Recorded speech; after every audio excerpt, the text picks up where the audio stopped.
আলহামদুলিল্লাহ, মাশাআল্লাহ, বার্লিনে অতি মনোরম তুর্কি ভাইদের একটা মসজিদ, ভিতরের অংশ।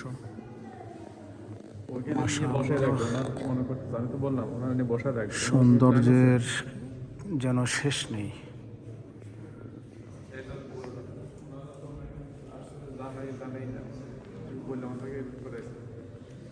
একটা আল্লাহর ঘরকে কতভাবে সুন্দর করা যায়, তারা কোনো বখিলি করেন নাই, সব কিছু বেশি করেছেন, চেষ্টা করেছেন।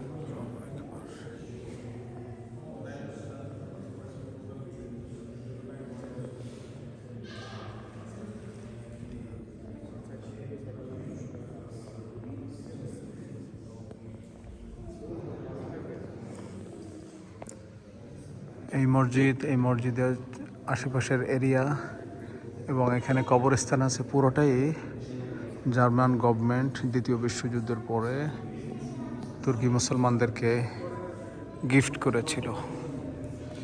এই মসজিদের ভিতর থেকে আমরা নিচে বাহিরেও অনেক সুন্দর